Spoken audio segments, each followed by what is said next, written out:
Hi guys, it's me, Mrs. Cantu. You might not recognize me without the mask, but I figured I would take it off since I'm the only one in here. And today we're doing something kind of special. I am going to read you guys one of my favorite books. This book is called Too Many Tamales by Soto. And the reason this book is so special to me is because in my husband's family, when we have a holiday like Thanksgiving or Christmas, his family always makes tamales and we get to eat them for breakfast. So it's kind of close to my heart. So I'm going to read this one and hopefully you like it as much as I do. Too Many Tamales by Soto.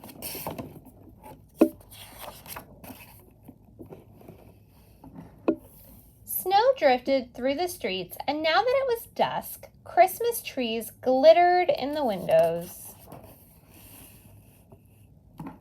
Maria moved her nose off the glass and came back to the counter. She was acting grown-up now, helping her mother make tamales. Their hands were sticky with masa. "That's very good," her mother said. Maria happily kneaded the masa.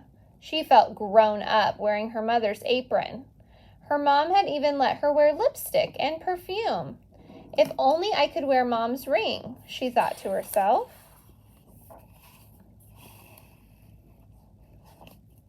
Maria's mother had placed her diamond ring on the kitchen counter. Maria loved that ring. She loved how it sparkled like the Christmas tree lights. When her mother left the kitchen to answer the telephone, Maria couldn't help herself. She wiped her hands on the apron and looked back at the door.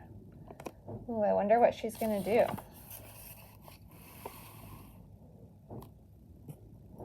"I'll wear the ring just for a minute," she said to herself. The ring sparkled on her thumb. Uh-oh. Maria returned to kneading the masa, her hands pumping up and down. On her thumb, the ring disappeared. Then it reappeared in the sticky glob of dough. Her mother returned and took the bowl from her.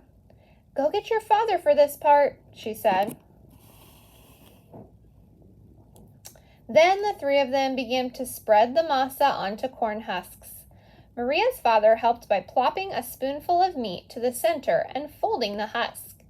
He then placed them in a large pot on the stove. They made 24 tamales as the windows grew white with delicious-smelling curls of steam. It's making me hungry just thinking about it.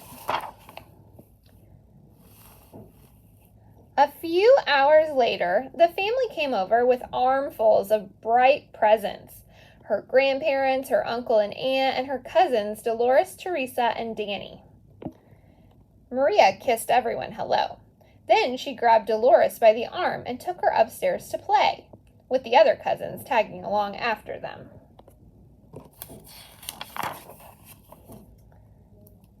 They cut out pictures from the newspaper, pictures of toys they were hoping were wrapped and sitting under the Christmas tree. As Maria was snipping out a picture of a pearl necklace, a shock spread through her whole body. "The ring!" she screamed. Everyone stared at her. "What ring?" Dolores asked. Without answering, Maria ran to the kitchen.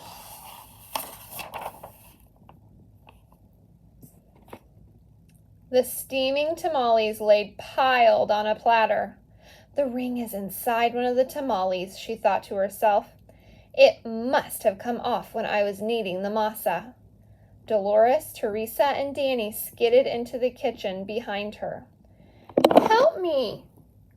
Maria cried. They looked at each other. Danny piped up first. "What do you want us to do?" "Eat them," she said. "If you bite something hard, tell me." Oh man, hope they find that ring. It's a lot of tamales to eat. The four of them started eating. They ripped off the husks and bit into them. The first one was good. The second one, pretty good. But the third tamale, they were tired of the taste. "Keep eating," Maria scolded. Corn husks littered the floor. Their stomachs were stretched until they hurt, But the cousins kept eating until only one tamale remained on the plates.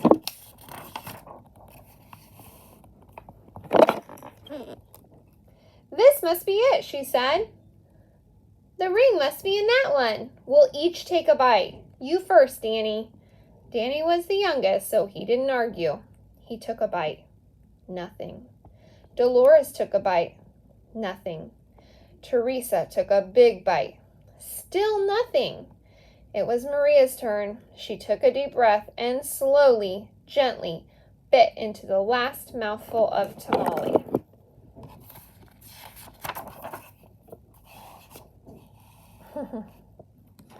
Nothing. "Didn't you bite something hard?" Maria asked. Danny frowned. "I think I swallowed something hard," he said. "Swallowed it?" Maria cried, her eyes big with worry. She looked inside his mouth. Teresa said, "I didn't bite into anything hard, but I think I'm sick."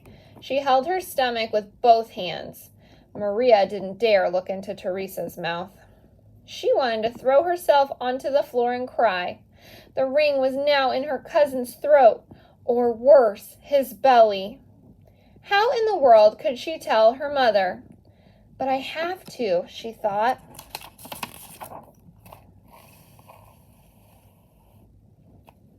She could feel tears pressing to get out as she walked into the living room where the grown-ups sat talking. They chattered so loudly that Maria didn't know how to interrupt.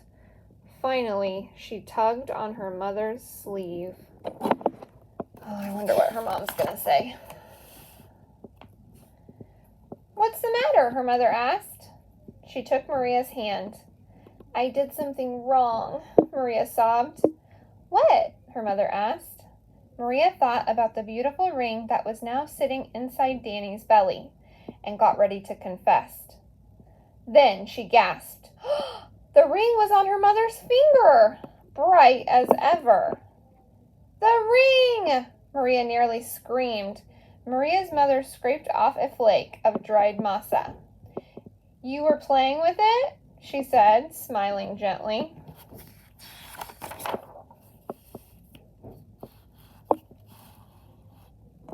"I wanted to wear it," Maria said, looking down at the rug. Then she told them all about how they'd eaten the tamales.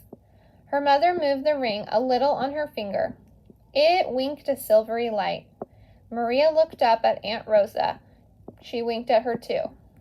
"Well, it looks like we all have to cook up another batch of tamales," Rosa said cheerfully. Maria held her full stomach as everyone filled into the kitchen, joking and laughing. At first, she still felt like crying as she needed a great bowl of masa next to Aunt Rosa.